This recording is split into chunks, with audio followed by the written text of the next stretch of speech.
Hi everyone, welcome to the Tuesday edition of Source 16 News. I'm Eddie Owen. Thanks for joining us. Well, Governor Steve Beshear was in western Kentucky today after warning citizens yesterday that flood projections were deteriorating faster than expected. On Monday, the governor also announced he was coming to western Kentucky today to visit counties affected by the devastating flood conditions after local officials began evacuating residents in Hickman, Ledbetter, and Smithland yesterday. As we reported last night at 10 o'clock, the governor also directed the opening of a regional emergency coordination center at the Benton Armory in Marshall County to assist local response efforts. While in Benton today, the governor said that although the region has sustained some damage, it wasn't to the extent of residents of Alabama, where hundreds were killed due to severe weather. During his stop today, he checked out the Regional Emergency Operations Center to make sure all of the emergency management agencies are communicating properly and that the agencies had enough resources to respond to emergencies. The center opened up this morning and is located at the Kentucky Army National Guard Armory in Benton. We'll have more information regarding Governor Beshear's visit coming up at 10 o'clock. Well, as a result of more rain this weekend, the U.S. Army Corps of Engineers predicts the lower Ohio River will crest at 58 feet. That's 3 feet above the earlier prediction, putting homes and businesses at risk. The Kentucky National Guard has deployed 100 soldiers to the city of Ledbetter to aid in evacuation efforts. Kentucky Department of Fish and Wildlife officers equipped with 8 of their boats assisted in the evacuations. Another 15 Guard troops were deployed to McCracken, Fulton, and Livingston counties to help with emergency planning and resource management. And speaking of Livingston County, Kentucky Transportation Cabinet personnel are working hard to keep an evacuation corridor open along U.S. Highway 60 in the western portion of the county. Ohio River floodwaters are threatening to block this important transportation artery about a mile east of the Tennessee River Bridge that connects the Ledbetter community to Paducah. Highway engineers have used milling material to build up the roadway several feet to keep it above rising floodwaters. Transportation Cabinet spokesman Keith Todd reports the Paducah River gauge at a reading of 54.8 feet just before 10 o'clock last night, with projections calling for a crest at 55.5 feet by 1 o'clock on Thursday morning. Meanwhile, Hopkinsville residents are still having to find alternate routes around the city to get to their destinations due to flooded areas around town. According to Mayor Dan Kemp, officials have been monitoring the river gauges, which are accessible to the public on the city's website by going to agencies, then community and development services, then river gauges. Mayor Kemp said the north and south forks of Little River appear to have crested at the water plant and US 6880 east of the city.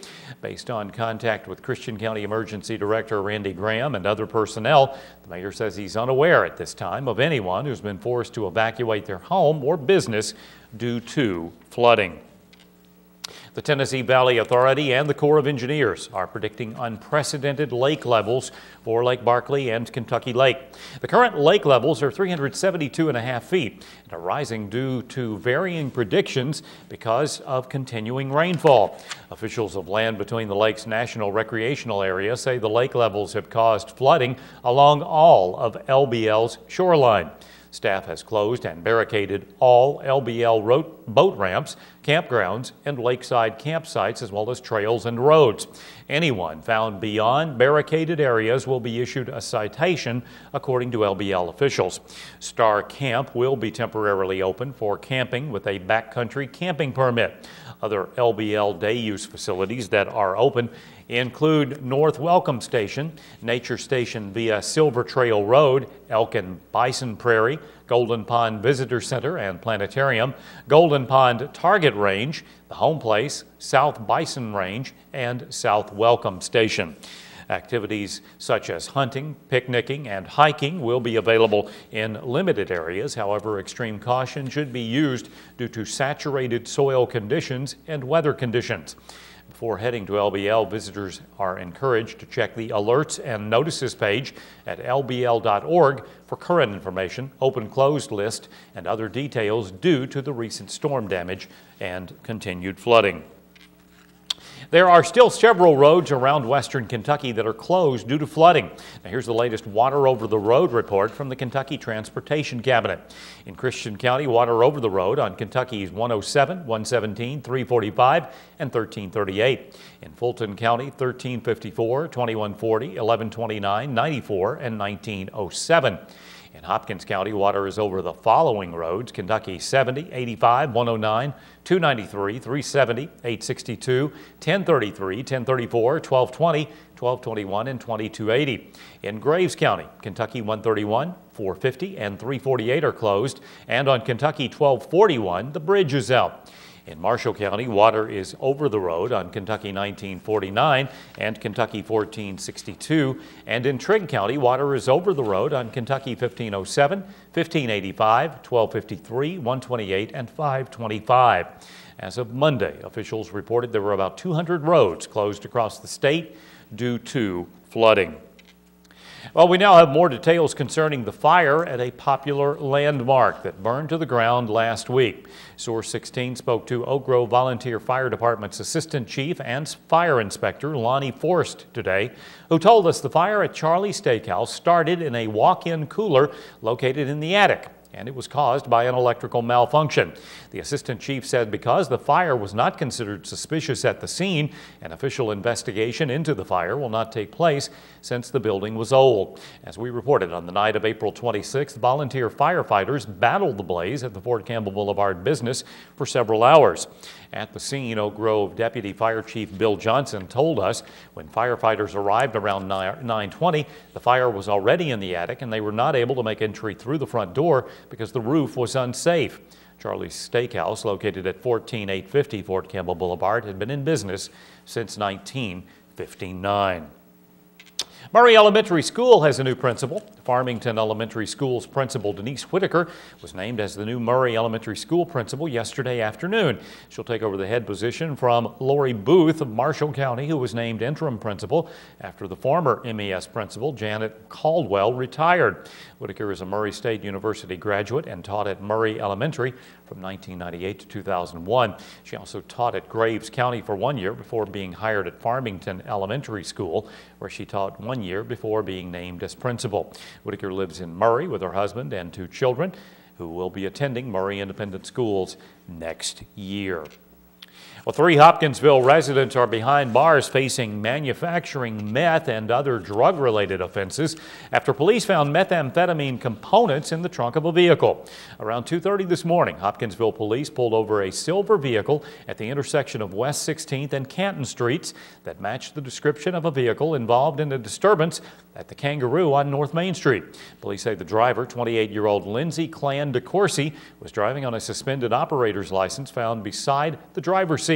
When police found a folding knife with a serrated blade and asked to put it in the trunk of the car, officers found a large tank wrapped in a black garbage bag, 16 lithium batteries, 4 cans of starter fluid, and a digital scale, all items consistent with manufacturing meth. Clan DeCourcy was arrested and charged with her second or greater offense of manufacturing methamphetamine, possession, theft, and tampering with anhydrous ammonia with intent to manufacture meth, violations of conditions of release, possession of a fictitious suspended operator's license, and operating on a suspended license. Her 2 passengers, 33-year-old Billy Fawn and 26-year-old Amanda Fawn, were also arrested by police and charged with manufacturing meth and other meth-related offenses. All 3 subjects were lodged in the Christian County Jail.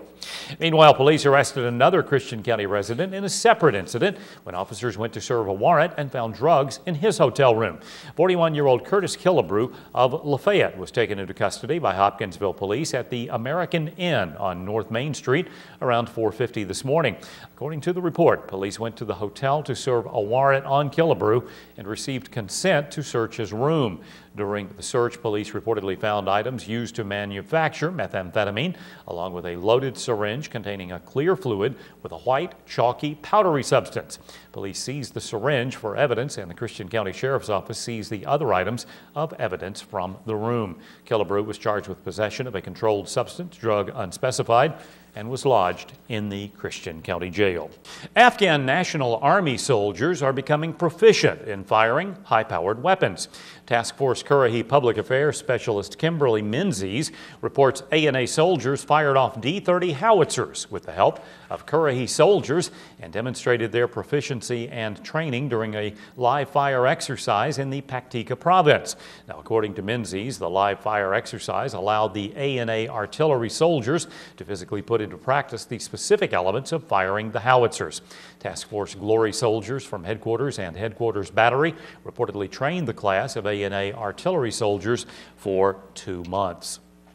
8th District State Representative John Tilley has announced that he is returning his legislative salary for the nearly 2 weeks of March special session when no legislative meetings were held. Tilley of Hopkinsville issued the following statement. We in the House told Senate leaders that our work was done when the bill to fix the Medicaid crisis was sent to Governor Beshear, and there was no need to tack on a veto recess that lasted for nearly 2 weeks.